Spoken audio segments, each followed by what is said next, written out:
وہ آفس میں اس وقت کام کر رہا تھا۔ مراد صاحب آج آفس نہیں آئے تھے، گھر میں مہمان آئے تھے، اسی وجہ سے انہوں نے گھر میں رکنے کو ترجیح دی تھی، اس لیے ان کے حصے کا کام بھی درود ہی کر رہا تھا۔ آج اسے سابی کو لے کے لنچ کے لیے جانا تھا، اس لیے وہ جلدی ہاتھ چلا رہا تھا۔ اسے پتہ تھا کہ سابی کو اس کا رویہ برا لگا ہے، مگر وہ کیا کرتا، بچپن سے ہی سابی کو اس سے صرف اپنا سمجھا تھا، اس کی ایک چیز کا دھیان رکھتا تھا۔ ایسا کر کے اسے ایک سکون سا ملتا تھا جسے وہ اس کا نہیں اپنا دھیان رکھتا ہے۔ اس کے لیے اسے اشر کی سابی کی طرف اٹھتی نگاہیں پسند نہیں آئی تھی۔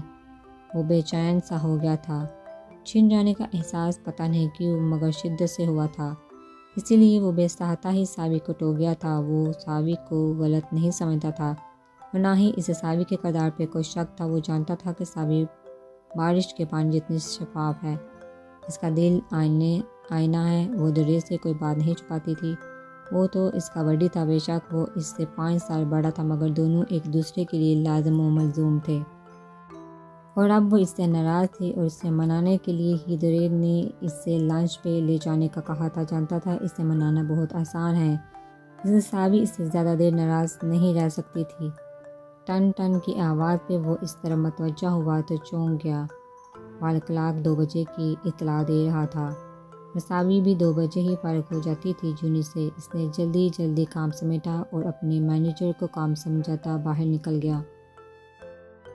کار میں بیٹھ کر گاڑی سٹارٹ کی اور سابی کی یونیورسٹی والے روڈ پر ڈال دی، اور دیکھتے ہی دیکھتے اس کی گاڑی ہوا سے باتیں کرنے لگی، جیسے اس کی گاڑی کو بھی سابی کے پاس جانے کی جلدی ہو۔ 15 منٹ میں وہ یونیورسٹی کے باہر تھا۔ اسے سابی کہیں نظر نہیں آئی تو اس نے فون نکالا اور اس کا نمبر ملایا۔ دوسری بیل پہ ہی کال ریسیو ہو گئی۔ السلام علیکم، دوسری طرف سے ہلکی سے انداز میں سلام کیا گیا۔ وہ بے ساہتا ہی مسکرایا۔ وعلیکم السلام، کہاں ہو؟ میں یہاں باہر کھڑا ہوں، تمہارا ویٹ کر رہا ہوں، وہ سلام کا جواب دیتا گویا ہوا۔ میں باہر ویٹ کر کے اندر واپس آ گئی، مجھے لگا شاید آپ بھول گئے، وہ شکایتی انداز میں بولی۔ میں سب کچھ بھول سکتا ہوں مگر تمہیں اور تم سے کیے وعدے نہیں بھول سکتا، وہ دلکشی سے مسکراتا ہوا بولا تو دوسری طرف اس کا دل انوکھی طرز میں دھڑکا کہ وہ خود سے ہی گھبرا گئی۔ جی مم آ رہی ہوں، افرا بھی میرے ساتھ ہی رک گئی تھی کہ جب تک آپ نہیں آتے وہ مجھے اکیلا نہیں چھوڑے گی، میں اس کے ساتھ ہی آ رہی ہوں، بائے۔ وہ بکھلائی سی عجلت بڑے انداز میں فون کاٹ گئی اور اس کی ہڑبڑاہٹ پہ کھلکھلا کے ہنس پڑا۔ میری معصوم چڑیا، دل ہی دل میں اسے تصور کرتا ہوا بولا۔ پھر اسے زیادہ ویٹ نہیں کرنا پڑا۔ 5 منٹ بعد ہی سابی کے ساتھ افرا بھی آتی دکھائی دیا۔ السلام علیکم درود بھائی، افرا نے سلام کیا۔ وعلیکم السلام، کیسی ہو گڑیا، اور سلام کا جواب دیتا نرمی سے بولا۔ اس نے ہمیشہ افرا کو چھوٹی بہن کی طرح ٹریٹ کیا تھا۔ افرا سابی کی اسکول سے فرینڈ تھی، جب سے ہی سابی کے گھر والے بھی افرا کو جانتے تھے اور دونوں گھروں کا آپس میں آنا جانا بھی تھا۔ میں ٹھیک ہوں بھائی، آپ کیسے ہیں، وہ جواب دیتی اب اس سے اس کی خیریت پوچھنے لگی۔ میں تو ٹھیک ہوں مگر تم ٹھیک نہیں لگ رہی، آنکھیں اتنی سرخ ہو رہی ہیں، کیا کوئی بات ہوئی ہے، کوئی مسئلہ ہے تو بتاؤ، اپنے بھائی کو فکر مندی سے بولا۔ نہیں بھائی، کوئی مسئلہ نہیں ہے، اور ہوا بھی تو اپنے بھائی کو ہی سب سے پہلے بتاؤں گی، وہ مان بڑے لہجے میں بولی۔ ہاں ضرور، تمہارا بھائی ہمیشہ تمہارے ساتھ ہے، کوئی بھی مسئلہ ہو تو ہچکچانا مت، وہ اس سے بھائیوں کا سامان بخشتا ہوا بولا تو بے ساہتا ہی اس کی آنکھیں نم ہو گئیں۔ وہ پلکیں جھپکاتی آنسو اپنے اندر اتارتی ہوئی بولی، پھر ہم چلتے، اپنا بہت دھیان رکھنا اور فکر کرنے کی کوئی ضرورت نہیں، انکل جلدی ٹھیک ہو جائیں گے، اور ان کے سامنے اپنی پریشانی ظاہر مت کرنا اور نہ ہی رونا، ورنہ وہ تمہیں لے کے ٹینشن میں رہیں گے، اس کے گلے لگتی اسے سمجھاتے ہوئے بولی، جبکہ اس کی بات سن کے درود الجھن سے اسے دیکھنے لگا۔ اس سے پہلے کہ وہ کچھ پوچھتا کہ سابی نے اسے آنکھ کے اشارے سے پوچھنے سے منع کر دیا اور وہ سمجھتا سر ہلا گیا۔ ٹھیک ہے، تم بھی دعا کرنا، افرا جواباً بولی۔ ہاں ضرور، اپنا دھیان رکھنا، اللہ حافظ، وہ اسے الوداع کہتے گاڑی کی طرف بڑھ گئی۔ درود بھی اس کے ساتھ ہی گاڑی میں بیٹھ گیا، جبکہ افرا اپنی گاڑی کی طرف بڑھ گئی جہاں ڈرائیور پہلے سے کھڑا اس کا انتظار کر رہا تھا۔ مجھے سمجھ نہیں آئی، کچھ ہوا ہے کیا، افرا کے بابا کو تم ایسے کیوں کہہ رہی تھی، درود گاڑی ڈرائیو کرتا ہوا سابی سے پوچھ رہا تھا جو کہ خود افرا کے بارے میں سوچ رہی تھی۔ جی اس کے بابا کی طبیعت ٹھیک نہیں ہے، وہ اپنی سوچوں سے نکلتی اس کی طرف دیکھتی آہستہ آہستہ ساری بات تفصیل سے بتا گئی۔ یہ تو واقعی بہت پریشانی والی بات ہے، افرا کا تو اس دنیا میں کوئی بھی نہیں ہے، تو دیال یا ننیال ہوتے تو بھی فکر دور ہو سکتی، مگر اپنے بابا کے بعد تو وہ بالکل اکیلی رہ جائے گی۔ اس کے لہجے میں افرا کے لیے فکر تھی کہ میں بھی اس کے لیے بہت پریشان ہوں۔ وہ ونڈو اسکرین کے پار دیکھتی ہوئی اپنی کن پٹی مسلنے لگی۔ تم پریشان مت ہو، اللہ ایک راستہ بند کرتا ہے تو دوسرا کھول بھی دیتا ہے۔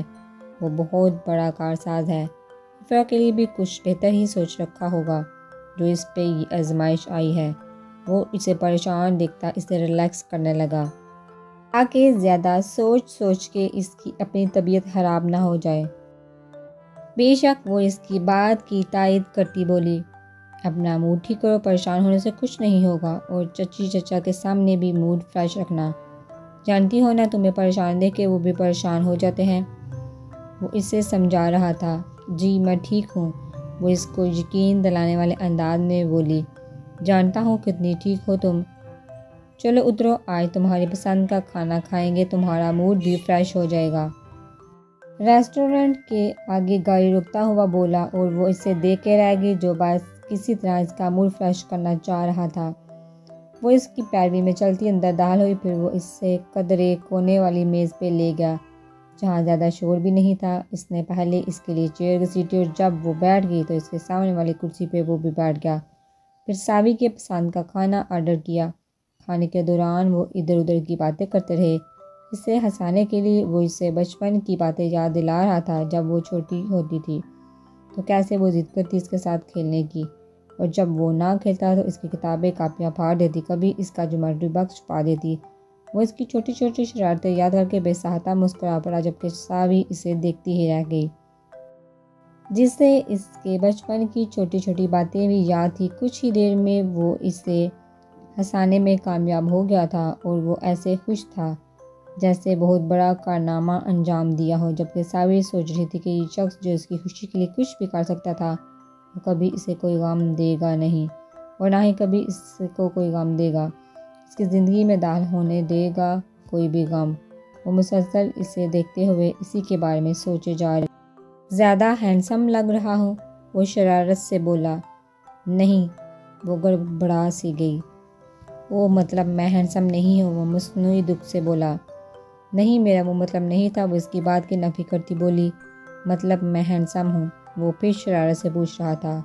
تو ریت پلیز، وہ پل میں شرم سے سرخ ہوئی۔ ہاں اچھا ٹھیک ہے، میں بالکل ہینڈسم نہیں ہوں، چلو گھر چلتے ہیں، لنچ تو ہو گیا اور شاپنگ تم نے کرنی نہیں۔ وہ مینیو میں بل رکھتے اسے ایزی کرنے کی غرض سے بات پلٹ گیا، جبکہ وہ دل میں سوچ رہا تھا کہ مجھے صرف ہینڈسم کہنے سے میڈم اتنا شرما رہی ہیں، کبھی جو میں اسے جذبات اس پہ آیا کر دیے تب کیا حال ہوگا جی۔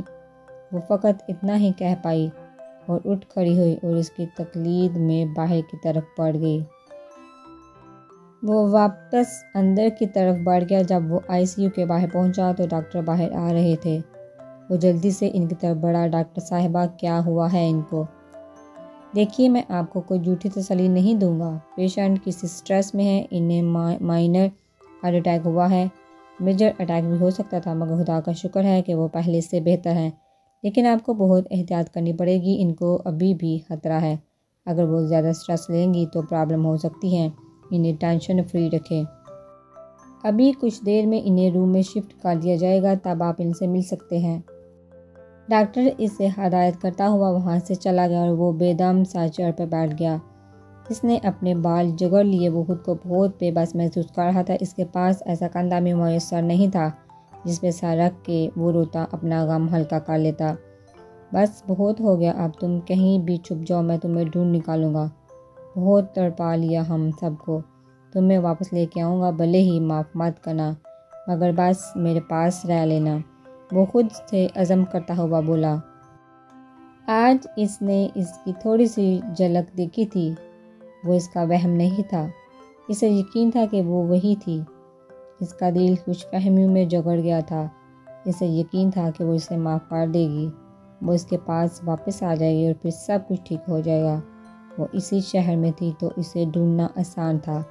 اس نے فون نکالا اور حیدر کا نمبر ملایا، مگر وہ فون نہیں اٹھا رہا تھا۔ تقریباً 10 بیلز کے بعد کال ریسیو ہوئی۔ کہاں مر گئے تھے تم؟ اس کے فون اٹھاتے ہی وہ اتنی اونچی آواز میں دوڑا کہ دوسری طرف موجود حیدر نے فون کو بے ساختہ ہی کان سے دور ہٹایا۔ ایسے گھورا جیسے وہ فون نہیں اس کا باعث ہو۔ سوری سر، لنچ کر رہا تھا، وہ گڑبڑاتے ہوئے بولا۔ بعد میں کرنا، پہلے میری بات دھیان سے سنو۔ وہ بھڑکتے ہوئے بولا۔ جی سر، میں سن رہا ہوں، وہ بکھلایا ہوا بولا۔ وہ زندہ ہے، میں نے اسے آج دیکھا ہے، وہ بالکل ٹھیک تھی۔ کون؟ بےتابی سے پوچھا گیا۔ کون سر؟ حیدر کو سمجھ نہ آیا تو وہ پوچھ بیٹھا اور غلطی سے شیر کے منہ میں ہاتھ دے بیٹھا۔ یو ایڈیٹ نانسنس، کہاں کھوئے ہوئے ہو تم، جو میری بات بھی دھیان سے نہیں سن رہے؟ کیا اس کام کے پیسے دیتا ہو تمہیں؟ میں اسی کی بات کر رہا ہوں جسے ڈھونڈنے کا کام دیا تھا تمہیں، مگر مجھے لگتا ہے کہ تم یہ کام کر ہی نہیں سکتے۔ وہ غراتا ہوا بولا۔ نہیں باس، میں سمجھ گیا ہوں، میں ڈھونڈوں گا سر، یہ تو بہت اچھی بات ہے کہ وہ ٹھیک ہے، میں آج ہی تلاش کرتا ہوں، آپ بس یہ بتا دیں کہ انہیں کہاں دیکھا ہے۔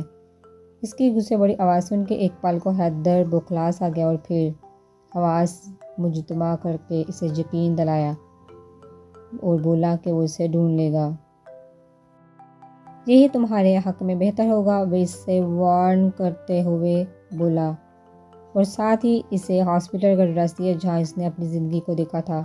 جی سر، بہت جلد میں اپنا کام کر کے دکھاؤں گا، وہ پر اعتماد لہجے میں بولا۔ گڈ، کہتے ہی وہ فون آف کر گیا۔ خروس باز۔ حیدر فون کا گھونٹا بڑبڑا کر رہ گیا۔